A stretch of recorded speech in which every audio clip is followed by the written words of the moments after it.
अस्सलाम वालेकुम व्यूअर्स, कैसे हैं जी आप सब लोग। एजुकेशन फॉर ऑल में आपको सबको खुशामदीद जी। आज का हमारा टॉपिक है जी endoplasmic reticulum. The endoplasmic reticulum is an organelle within the eukaryotic cell. Eukaryotic cells में ये एक ऑर्गेनेल होता है। तो term endoplasmic reticulum means network within the cells. इसका मतलब क्या है जी, सेल के अंदर ये एक नेटवर्क होता है। There are the two types of endoplasmic reticulum, rough endoplasmic reticulum and smooth endoplasmic reticulum that are interconnected through their membranes. ये एक दूसरे से membranes के जरिए interconnected होते हैं, जुड़े होते हैं। The organelle is made up of the cisternae. ये किस चीज़ पर मुश्तमिल होती है? सिस्टर्नी पर मुश्तमिल होता है। सिस्टर्नी क्या है जी? In the form of sacs and tubules and inside their membranes the area is called lumen. और membranes के अंदर एरिया पाया जाता है जिसे ल्यूमन्स, जिसे कैविटी भी कहते हैं, खाली जगह होती है जो। The endoplasmic reticulum function as a packaging system for the cell making and transporting the different molecules, as a destroyer of the toxic substance and as a regulator of the muscle contraction. यह मुख्तलिफ काम sir अंजाम देता है, जैसे कि चीज़ों को बनाता है जी, उनकी पैकिंग कराता है और उनकी ट्रांसपोर्टेशन कराता है, उनको एक जगह से दूसरी जगह भिजवाता है।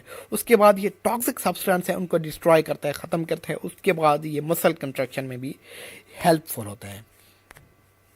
नेक्स्ट है जी rough endoplasmic reticulum. Called rough endoplasmic reticulum because of the ribosomes that are attracted to its membrane, giving it a bumpy appearance. इसको रफ एंडोप्लाज्मिक रेटिकुलम इसलिए कहते हैं क्योंकि इसके साथ राइबोसोम्स अटैच्ड होते हैं। ये ribosome ports amino acids together to form the protein in a cell. ये राइबोसोम्स क्या काम करता है जी? इमाइनो एसिड्स को मिलाता है और क्या बनाता है? प्रोटीन्स बनाता है विद इन द सेल। उसके बाद ribosomes translate genetic code from the nucleus into a sequence of amino acids which is why the rough endoplasmic reticulum is connected with the nucleus. Ribosomes translate करता है genetic code को जो कि nucleus से आता है, किस चीज़ में जी? सीक्वेंस ऑफ इमाइनो एसिड्स में कन्वर्ट करता है। इसी वजह से ये कनेक्टेड होता है न्यूक्लियस के साथ और इसे कहते हैं rough endoplasmic reticulum. The rough endoplasmic reticulum is connected network of flattened sacs called cisternae. Rough endoplasmic reticulum पर फ्लैटेंड सैक्स होती हैं, थैलियाँ होती हैं, जिनको हम क्या कहते हैं जी? सिस्टर्नी कहते हैं। The membrane is made up of the phospholipids and space with in the endoplasmic reticulum is separated from it the cytosol. इस पर मेम्ब्रेन किस चीज़ की बनी होती है जी? फास्फोलिपिड्स की बनी होती है और इसके अंदर स्पेस होती है। उस स्पेस को वैसे हम कहते हैं ल्यूमन। ये आप इसकी स्ट्रक्चर दे सकते हैं रफ एंडोप्लाज्मिक रेटिकुलम पर। और ये ब्लैक जो आपको नज़र आ रहे हैं ये राइबोसोम्स हैं। कुछ फ्री फार्म में हैं और कुछ अटैच्ड फार्म में राइबोसोम्स पाए जाते हैं। उसके बाद है जी इसका फंक्शन क्या है रफ एंडोप्लाज्मिक रेटिकुलम का? The rough endoplasmic reticulum make membrane which it adds to itself and can be used in other places of the cell। ये क्या काम करते हैं? मेम्ब्रेन बनाता है सबसे पहले। उसके बाद है राइबोसोम्स इंसल्ट प्रोटीन। ये प्रोटीन्स को इंसल्ट कराता है translated from the genetic code, जो कि जेनेटिक कोड से ट्रांसलेटेड होती है into the endoplasmic reticulum membrane and the endoplasmic reticulum enzyme make the phospholipids from the proteins. ये क्या काम करता है जी? राइबोसोम्स इंसल्ट करता है प्रोटीन को जो ट्रांसलेटेड होती हैं जेनेटिक कोड से। कहाँ पे करता है जी ट्रांसपोर्ट? इनकी एंडोप्लाज्मिक रेटिकुलम मेम्ब्रेन में। और वहाँ पे जो एंजाइम होते हैं वो इन प्रोटीन्स को फास्फोलिपिड्स में कन्वर्ट करते हैं। The phospholipids create a bilayer which adds to the membrane making it larger. Phospholipids क्या करते हैं जी? इसकी बाइलेयर बनाते हैं और जिसकी वजह से मेम्ब्रेन क्या हो जाती है? लार्जर हो जाती है, बड़ी हो जाती है, लंबी हो जाती है। Later this membrane can act as a transport vesicle moving all around the cell. उसके बाद ये मेम्ब्रेन वेजिकल के तौर पर काम करती है जो कि पूरे सेल में मूव कर सकती है। उसके बाद है जी second function, when the ribosomes assemble the polypeptide chain out of genetic code it is inserted into the endoplasmic reticulum membrane and endoplasmic reticulum attaches the chain of sugars to the polypeptide to make the glycoprotein। उसके बाद क्या करता है जी? Ribosomes assemble करते हैं polypeptide चैन को genetic code के through.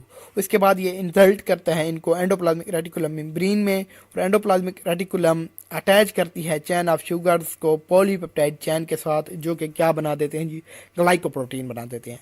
The endoplasmic reticulum membrane pinches off from the rest of the endoplasmic reticulum and send the chain out in a transport transport vesicles to be used by the Golgi apparatus or moves to the cell membrane। ये क्या काम करते हैं जी, vesicles बनाते हैं। ये या तो कहाँ पे जाते हैं जी, गोल्जी बॉडी की तरफ जाते हैं या सेल के दूसरे हिस्से की तरफ, सेल मेम्ब्रेन्स की तरफ भी। ये आप देखें, ये न्यूक्लियस है, इसके साथ ही वाला हिस्सा जो शुरू होता है वो एंडोप्लाज्मिक रेटिकुलम का होता है। एंडोप्लाज्मिक रेटिकुलम का कौन सा हिस्सा जी, रफ एंडोप्लाज्मिक रेटिकुलम, क्योंकि इसके ऊपर राइबोसोम्स अटैच्ड होते हैं। तो ये क्या काम करता है जी, ये वेजिकल्स बनाता है। आप ये देखें, ये वेजिकल्स ट्रांसपोर्टेड हो रही हैं from Golgi body toward the cell membrane. ये डायरेक्टली सेल मेम्ब्रेन की तरफ भी जा सकते हैं या गोल्जी बॉडी से होते हुए सेल मेम्ब्रेन या अदर पार्ट ऑफ सेल की तरफ भी ये जा सकते हैं। ये आप देखें जी, सबसे पहले है जी ribosomes attached to the endoplasmic reticulum membrane, it is currently inserting a polypeptide chain into the lumen. Ribosomes endoplasmic reticulum membrane के साथ जुड़ गए हैं। ये असल में क्या हो रहा है जी, पॉलीपेप्टाइड चैन को ल्यूमन में डाला जा रहा है। ये राइबोसोम्स है, ये ल्यूमन जो कैविटी है, ये इसके साथ जोड़ के क्या बनाते हैं जी, पॉलीपेप्टाइड चैन बनाते हैं। ये इसका फर्स्ट स्टेप है। सेकंड स्टेप में देखें, the chains are added to the polypeptide before leaving the endoplasmic reticulum, thus creating the glycoprotein। ये इस चैन जो बनी है पॉलीपेप्टाइड चैन, इसको एडिड किया जाता है क्या चीज़ बनाने के लिए जी, ग्लाइकोप्रोटीन बनाने के लिए। ये इसका सेकंड पार्ट है। ये ग्लाइकोप्रोटीन्स बन गई जिनको चैन्स ऑफ शुगर्स भी कहते हैं। ये फिर कहाँ जाते हैं जी, glycoprotein is about to pinch off by the endoplasmic membrane, transported vesicles bud off बन जाता है। ये ट्रांसपोर्टेड वेजिकल्स की सूरत में आ जाती है ये ग्लाइकोप्रोटीन। उसके बाद the glycoprotein is packaged in its own transport vesicles made of out of endoplasmic reticulum membrane. This vesicle can travel freely to anywhere needed in the cell। देखें, ये फिर सेक्रेटरी वेजिकल्स या स्कैटरी ग्लाइकोप्रोटीन्स बनाते हैं inside the transport vesicle. और ये जो अब वेजिकल बन गए हैं, ये फ्री होते हैं। ये सेल के किसी भी हिस्से पे जहाँ पर ज़रूरत होते हैं ये वहीं पे जा सकते हैं। ये जहाँ पर ग्लाइकोप्रोटीन और पॉलीपेप्टाइड चैन्स वगैरह बन रहे हैं, इस अंदरूनी जगह को कहते हैं ल्यूमन। ठीक है जी। अब smooth endoplasmic reticulum. Smooth endoplasmic reticulum does not have the ribosomes attached to its surface, giving it a smooth appearance। इसके ऊपर राइबोसोम्स अटैच नहीं होते और ये स्मूथ सीधी सही अपीयरेंस दिखाते हैं। The smooth endoplasmic reticulum is in the shape of interconnected tubes called tubules that are also known as the cisternae। इन पर क्या होते हैं, ट्यूब्स होते हैं या इनको ट्यूब्यूल्स कहते हैं, जो कि सिस्टर्नी भी कहलाते हैं। The smooth endoplasmic reticulum is interconnected with the rough endoplasmic reticulum through the membranes. ये स्मूथ और रफ एंडोप्लाज्मिक रेटिकुलम्स ये एक दूसरे से मेम्ब्रेन के जरिए जुड़े होते हैं। ये आप देख लें जी, ये नीचे रफ एंडोप्लाज्मिक रेटिकुलम दिखाई गई है, उसके साथ ही ये स्मूथ एंडोप्लाज्मिक रेटिकुलम है जिस पर कोई राइबोसोम्स अटैच नहीं है। और ऊपर रफ एंडोप्लाज्मिक दिखाई गई है, सिस्टर्नी है, उस पर राइबोसोम्स अटैच्ड हैं। नेक्स्ट है जी स्मूथ एंडोप्लाज्मिक रेटिकुलम का फंक्शन देखें जी।